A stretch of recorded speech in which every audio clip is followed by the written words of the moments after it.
Hey everybody, my name is Kim and I am a part-time reseller on sites like Poshmark, eBay, and Mercari.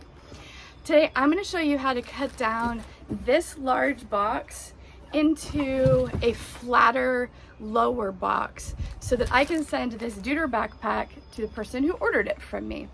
This box is too big dimension-wise to send through Poshmark, but if I cut it down and make it flatter, one, I won't have to fill it with a lot of packing material, which is wasteful, and two, it will actually meet the dimensions that can be shipped through Poshmark. So if you need to cut down a box, stick with me and I will show you an easy peasy way. Everybody, I'm in a different outfit, I have a different color backpack, but I'm going to show you how to cut down this box, hopefully with a better camera angle, so you can actually see what I'm doing.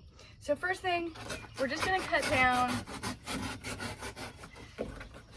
the corner of each side to the height you need.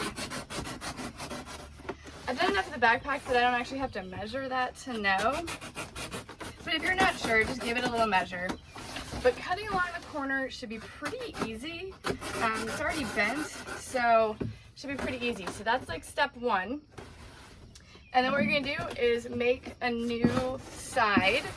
So I just bent that down. I went from this size to this size. And I'm gonna do that around each side. And then I'm gonna cut out some of the extra cardboard. Again, easiest to do along this seam. So I'm just gonna cut straight across, right on that seam.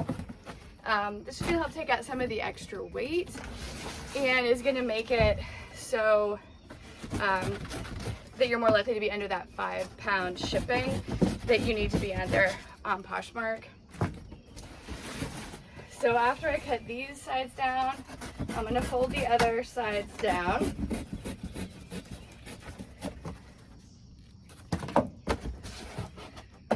And finish making my box.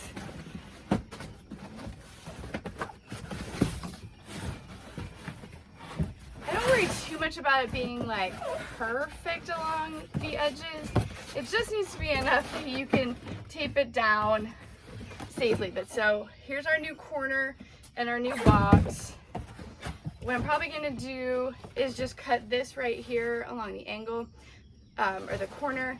I find when I try to do it not on the corner, it is just longer and we don't need to make this process more involved than it needs to be.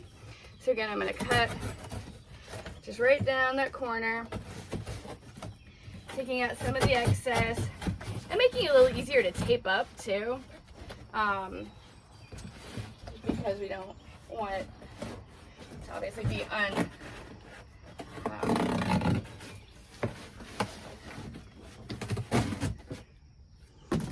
If you do feel like you need to cut on a regular, like non-corner, I recommend just kind of scoring it, like running your knife down. Don't try to cut all the way through. Once you've scored it, then you can kind of bend it in half and cut it again. So I'm just going to show you how to do that. Move your leg out of the way, you want to cut it. So I just kind of scored it. Now I can break it in half, and that will be much easier to cut than trying to go through the whole thing at once. So now it's pretty easy to cut through. I should have shown you what it's like to cut through if you don't do that, because it's much harder. All right, so my box is cut down. It only took a couple of minutes. So I'm going to pop my backpack in. This time it's purple. I'm gonna go ahead and peel this little label off even though it's gonna be covered. Fold everything down, and then I'm just gonna use my handy dandy tape dispenser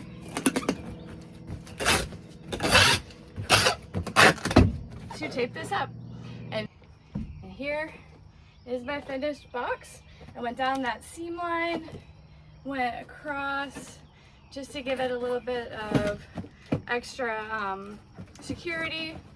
But thank you so much for checking out how to make a box smaller. I hope this was helpful to you. If it was, go ahead and hit that like button for me and subscribe if you want to see more of the content I'm putting out. Thanks so much.